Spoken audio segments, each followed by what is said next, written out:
I know this is a little bit soon for my last podcast where I just started from Facebook for any of you that are seeing that and joined up for this one as well.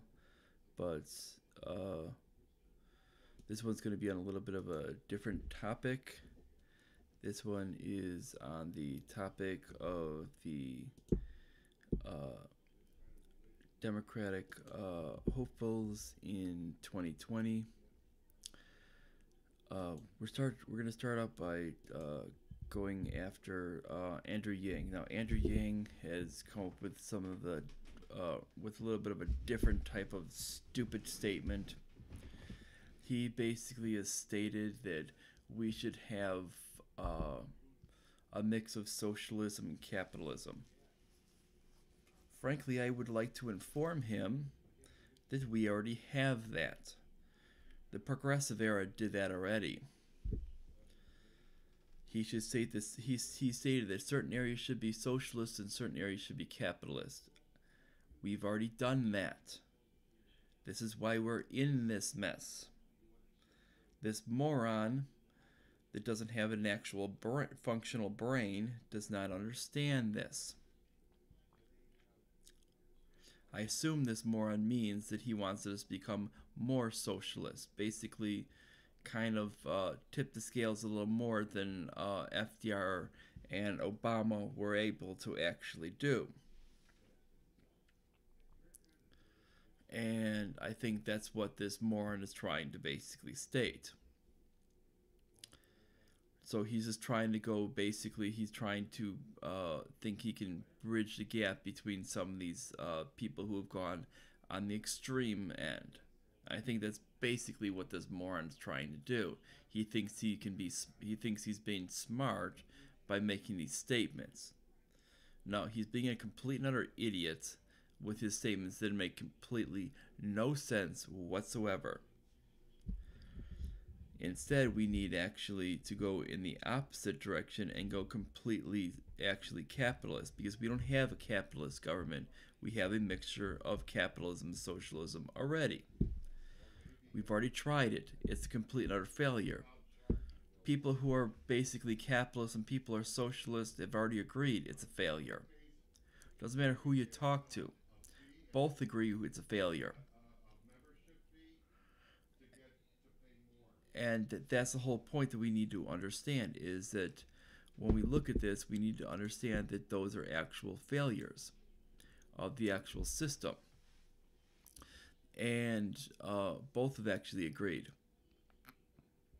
Now we can go to actually the idea of Bernie Sanders and Kamala Harris and Cory Booker and Kirsten Gillibrand and brought the one from Minnesota with it. It's basically been a huge list of a bunch of complete and utter morons.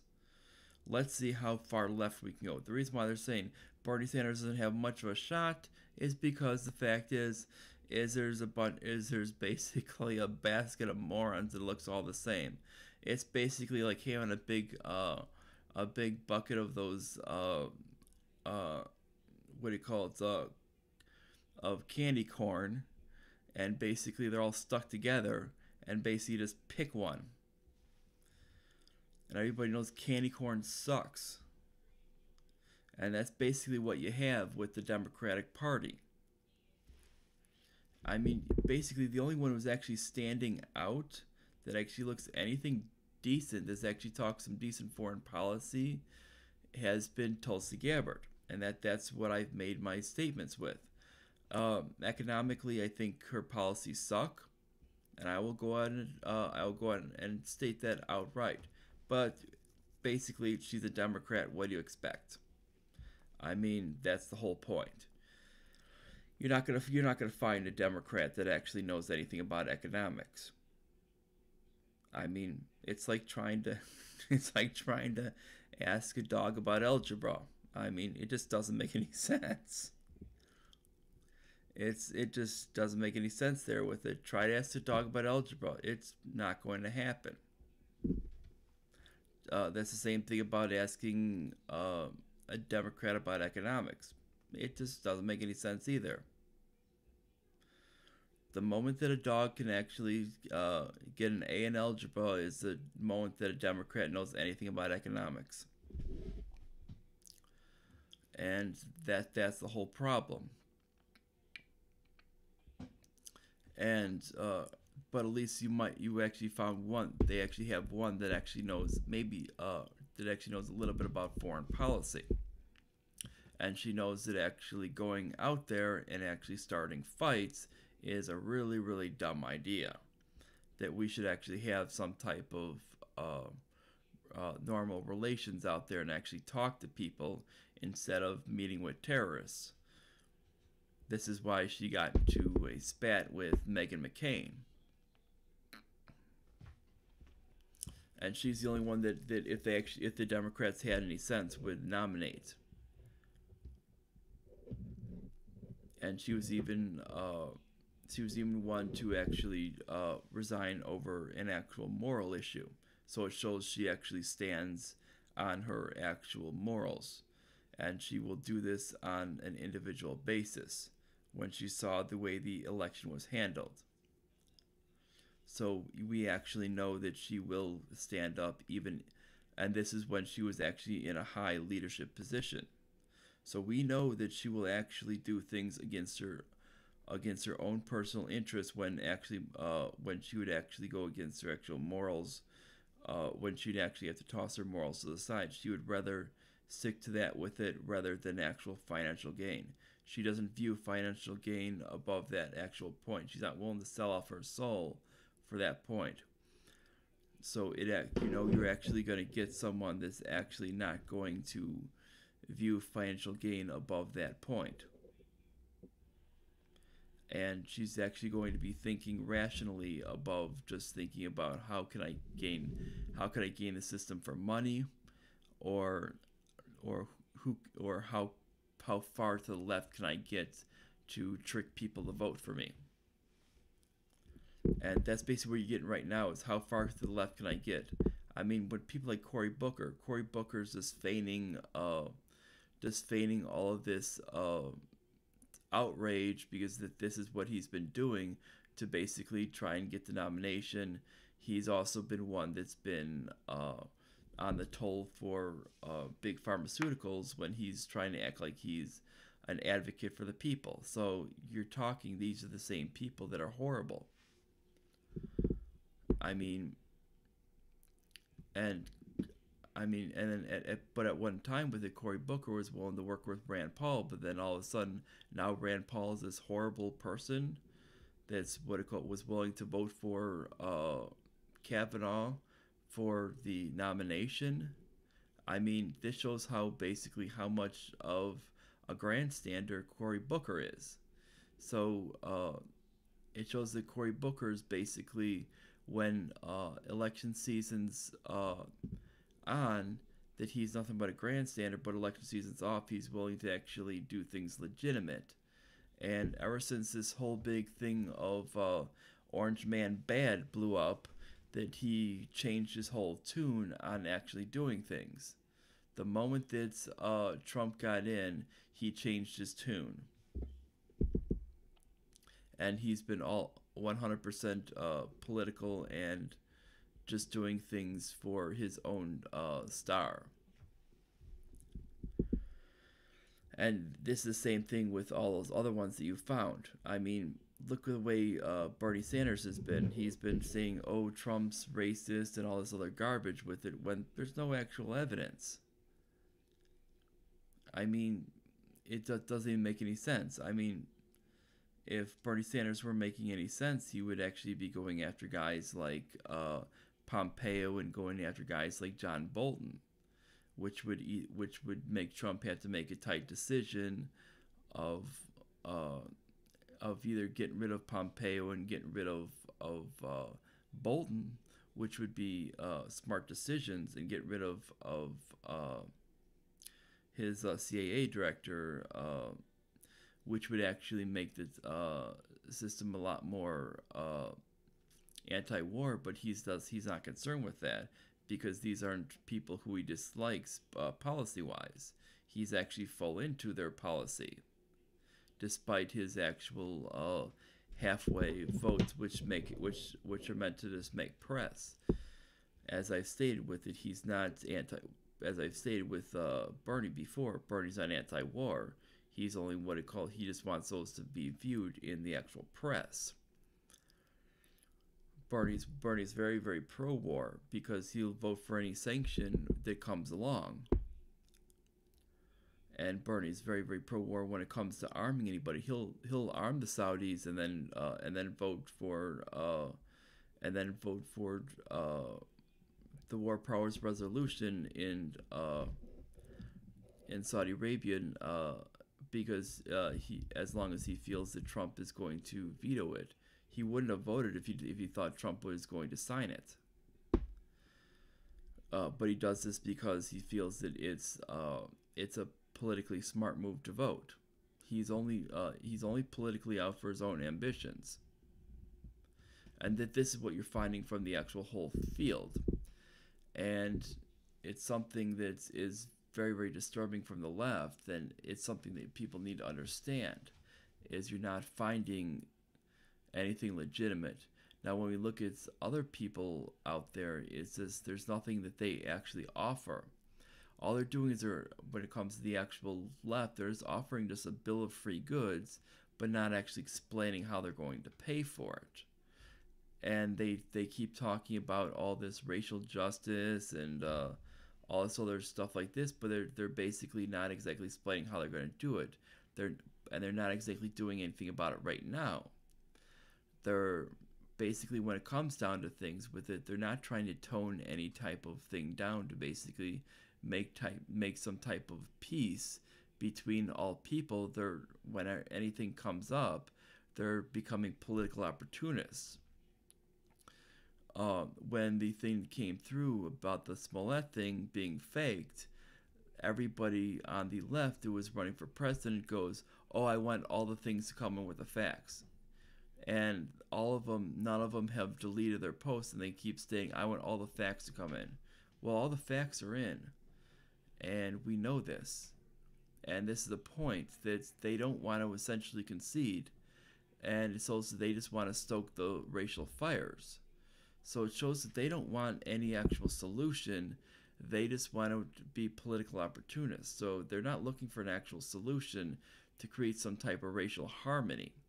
That's number one. Number two is they're not looking for any type of equality. When they talk about equality, they're not looking for equality. They're only they talk about they're actually looking for equal outcome. You're not going to get equal outcome without making it unequal for opportunity. And this is the whole point, is they want to basically make it unequal for whites and unequal for Asians to do this. And this is their whole point. And unequal for straight people to make it within this point, and it makes it unfair. Well, the fact is there's white people living in poverty, there's Asians living in poverty, there's Asians when it comes to immigration. Talk about Filipinos with it. There's Filipino women that basically they claim, "Oh, but you're going to get married when you come to the United States." Well, when it comes to Filipino women, we're talking that Filipinos are basically when it comes to their income, they're number 4 when it comes to their income when they come to the United States amongst all people. Well, if we're going to be talking about what they need to be treated as, it doesn't care. I don't care if they're getting married. Frankly, with it is, I want more of those people here.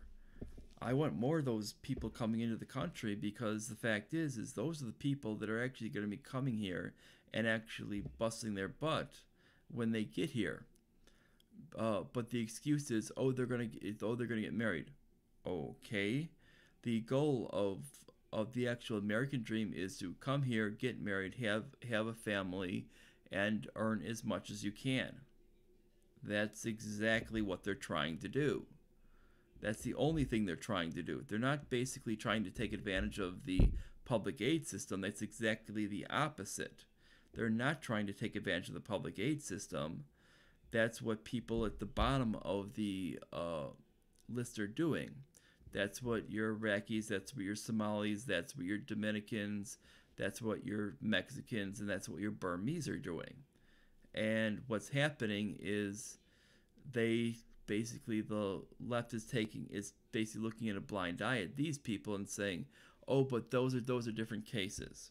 Well, the fact is they know that these people are going to give them votes, and they can claim, oh, refugee status on certain ones, and we can let the other ones cross and give them immunity, uh,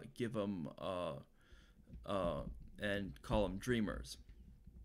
And that's not right, because you're talking, as you're willing to take the people at the top that you're willing to basically break, are basically working as hard as they can to working get married and do what they can and try to establish the American dream, and they're going to tell them no, just because they're willing to act, just because they're considered more desirable by the actual market. And that's, they don't understand the actual thing. Everything out there has a value. And this is the whole thing with it, is it doesn't matter what we're talking about. There's a value for everything. You cannot force it. You cannot force anything. It doesn't matter. Everything has a value out there. Doesn't matter from doesn't matter if we're talking about mates or anything out there, or if we're talking something as simple as an apple. There's a value to everything out there. It doesn't matter what you do with it. And there are certain groups of people out there that just have a natural higher value, because just natural exterior beauty and interior beauty that others just don't have. And the fact is people just need to get used to that and understand that. And you can actually, and most of it on the long term, with what marriage applies to, is that there's something on the long term that they offer. And the fact is we're noticing that it's higher than Thailand. Now, Thailand has a cultural difference between them, and it's a lot more about submission. So it's not about that. They're more, if you look at their culture, you'll see that they're very the women are very independent. So it's not about that. It's something that they actually do personally with themselves and keep themselves up with it. It's something with their attitudes. And it's, the fact is there's it develops between an actual mutual respect between both parties. And I think that's where it comes from. And this is where you're finding it, and you're finding where it doesn't become a very superficial and superficial relationships, and relationships that are basically based on a lot of things that just don't really matter. They're based on an actual mutual respect for one another, and it develops something that's a lot different. And what we find is that that's something that's many people in the West don't grasp, especially in the United States, when it comes to the Americas. And this is why we're finding that they've set up these immigration laws. Now, if you're going to blame anybody on immigration, they can pretty much look in the mirror, because they want people that are essentially fit to their ideas. They don't want people who fit to the ideas of actually rational thinking and actually treatment of people based on their actual values, and actually treatment of people based with actually common respect. They want this actual force. They want treatment of people based on this idea of force, where you have to accept their ideology of this force, this idea of force, which just doesn't exist.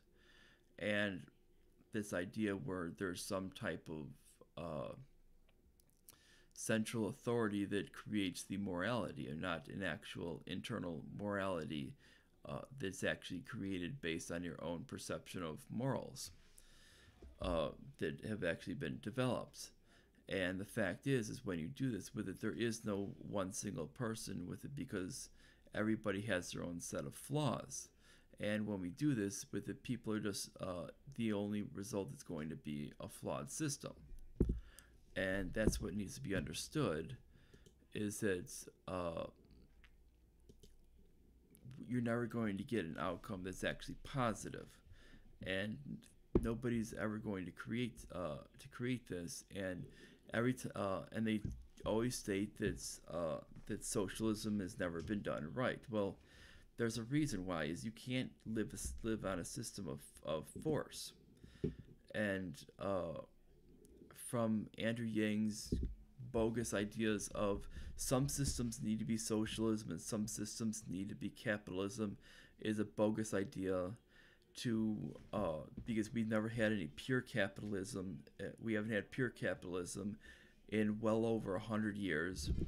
To these like people who are basically trying to copy Bernie to going to this full out capitalism, because the fact is centrally controlled things don't work, and they're always a failure. We need to abandon all central control.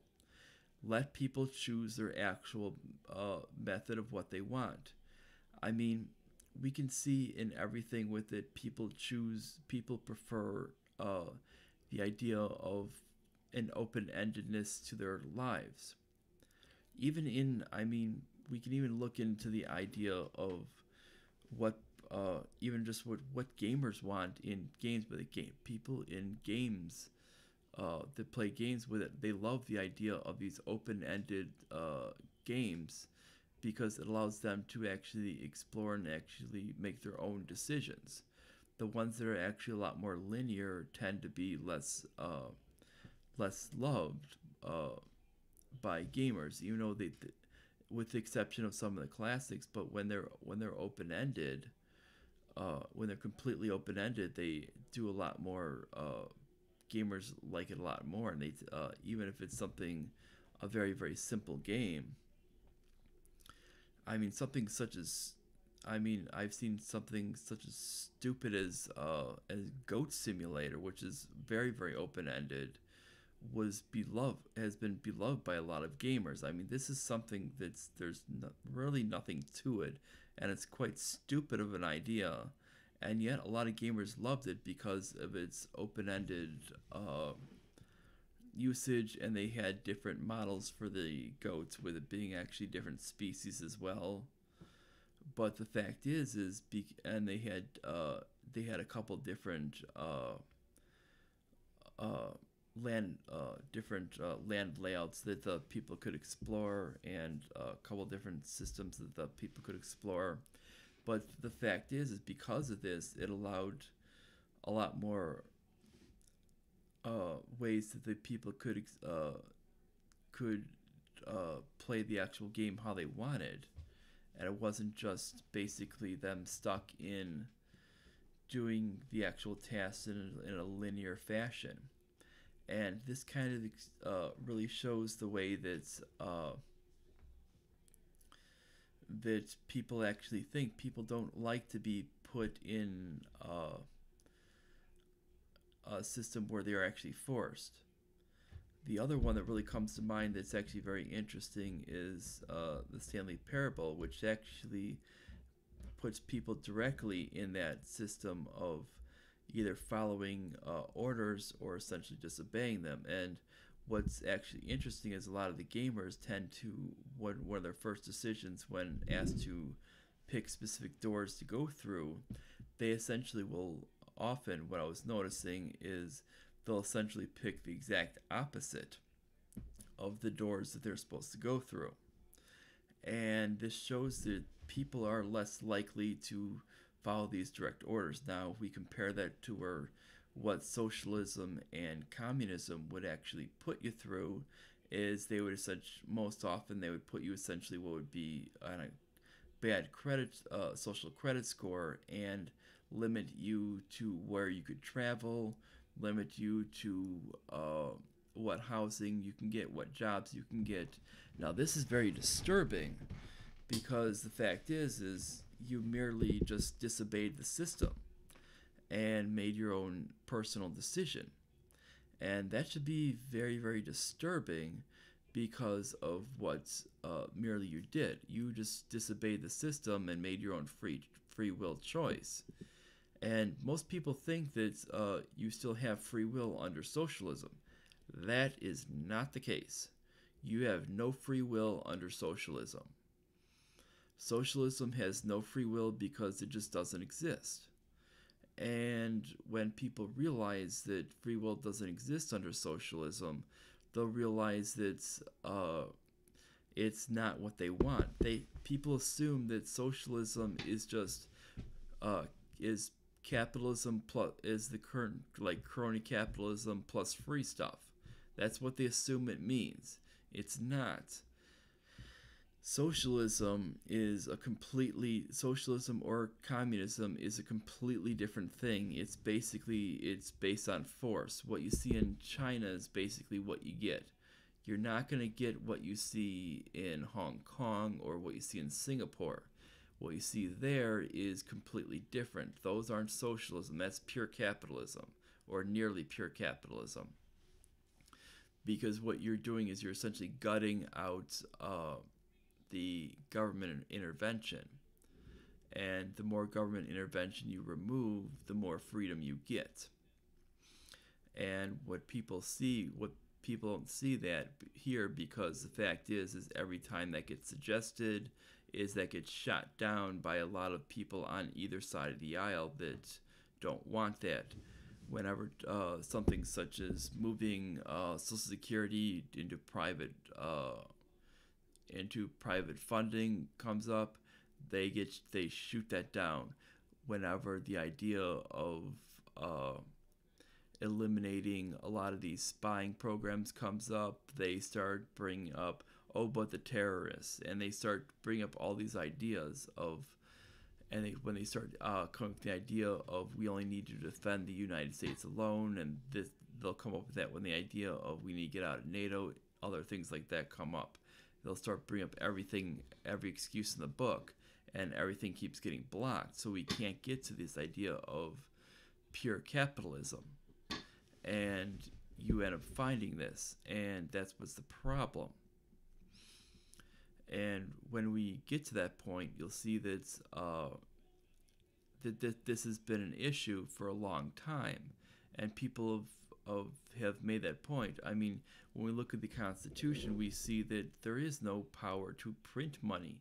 Money is meant to be coined, and when we refer to it, the highest level of money was meant to be gold and silver, and other smaller denominations were meant to be of other metals to accommodate smaller purchases.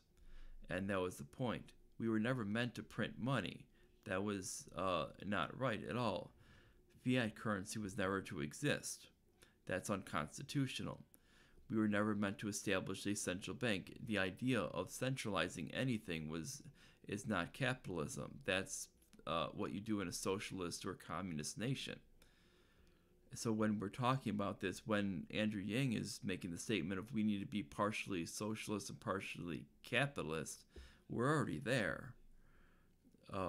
So what needs to happen is we need to, instead, why don't we actually try out capitalism for once and start getting rid of these socialist programs, start getting rid of all public aid, get rid of all foreign aid, get rid of all crony capitalism, get rid of all these subsidies. And you're going to notice very, very quickly that people are going to have more freedom. Get rid of all the departments that are not in the Constitution. And you're going to notice very, very quickly that there's going to be, and actually follow the Constitution as directly written. You're going to notice very, very quickly that budget is going to shrink down real fast. And basically get rid of the fact is how it actually directly instructs the bases, because the only government power supposed to exist is within what it says directly on the actual Constitution itself. So when it says the only bases are supposed to exist on United States land, that means that no bases are supposed to exist elsewhere. That means everywhere else in the globe, those bases are supposed to be shut down. And you'll notice very quickly is our defense budget will probably shrink to a third of what it is. And eventually you're going to see that when we do that, when we get through that, and then we're not supposed to have, we're not supposed to have, we're not supposed to have alliances with other nations. We're only supposed to have basically diplomacy. And basically, when it comes to war, we're supposed to actually vote. There's supposed to actually be a congressional vote on it, and eventually, you're going to notice that the way that things go with it, you're going to see that that war on terror was the vote for the war on terror is unconstitutional. So what would happen is the war on terror would have to be shut down, and eventually, this is why things happen like they do, and that's a major point that needs to be made. And none of these people on the left are willing to make these arguments, and that's why none of the people on the left are willing to let the spending expire either. This is one of the points that Rand Paul makes. Let all spending expire, and let only the spending that will actually be non-controversial be brought back up. And that's why if you have a 60 vote threshold, that can be very, very good, because you have a 60 vote threshold. It takes 60 votes to reauthor any spending. That means no matter what the spending is, you need 60 votes to get it up and going, and it doesn't take much to do. You take every bill with it. You can get through every bill probably within a week if you start busting your backside. And any of these people that are actually running for office that are within either house can easily get through that. And if they're willing to work night and day, they can basically do this. Just do an up or down vote on each of these things that are on the bill with it. Just keep going up or down with it. Just have them do an up or down vote. They don't even need arguments back or forth with it. Just basically an up or down vote. Do you want this? Is this good with it for the thing, or do you object or do you not object on this being in the bill? You don't even need debate. You do that for the first week. For the second week, you do you would go voting on the actual each of the bills. 2 bills a day. You basically do. You basically go. Each of the houses would vote through these things with it. Let's say in the morning with it, the House would vote on 2, and the night after each one would pass through with it, the other House would do would vote on it. So let's say in the early morning, the House of Representatives would vote on 1.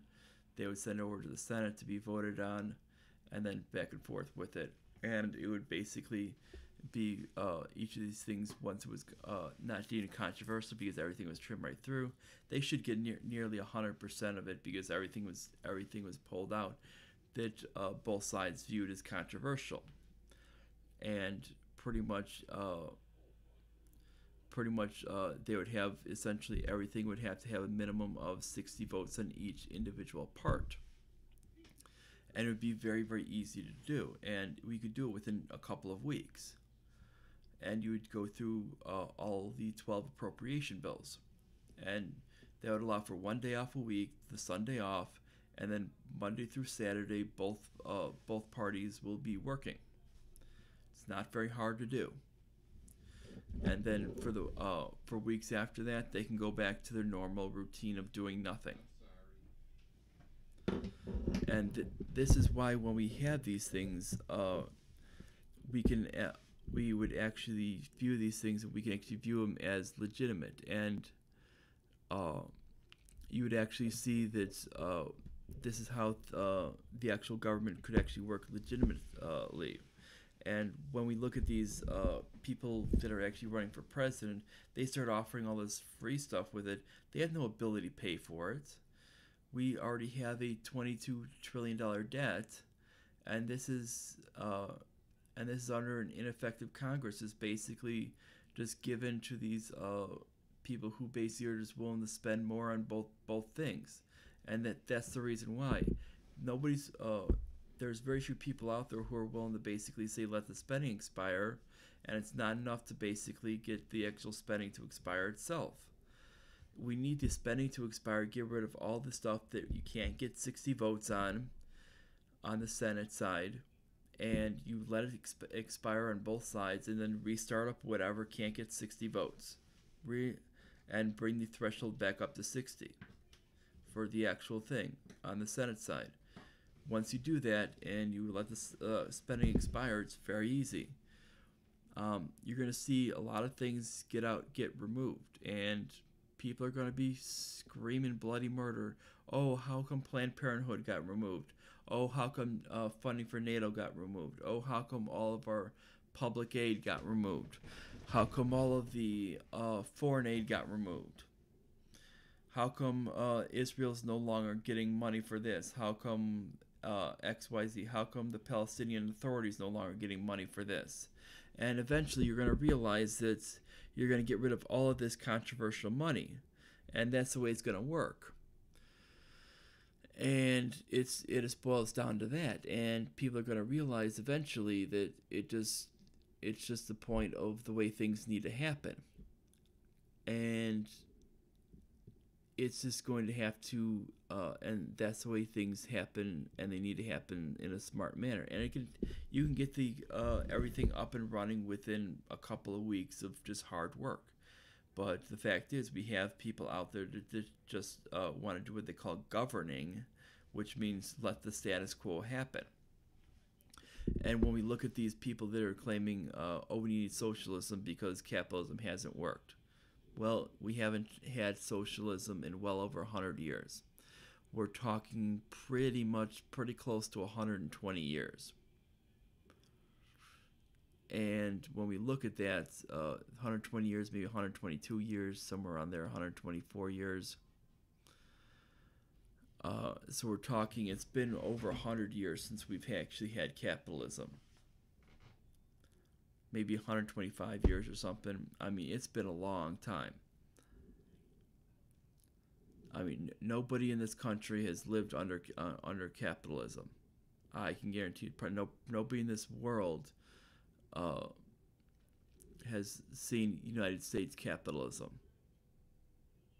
They've seen some type of bastardized form of it, and that's the whole point. And there's been some level of socialism added to it because there was some special interest that wanted money. Now, if you like this, subscribe, click the notification bell, and share it all the way on social media. And I'll see you guys tomorrow. It looks like my video on the importance of the judicial department is going to be a little bit later because for some reason it's taking a little bit longer to load. And that's about it. And bye, everyone.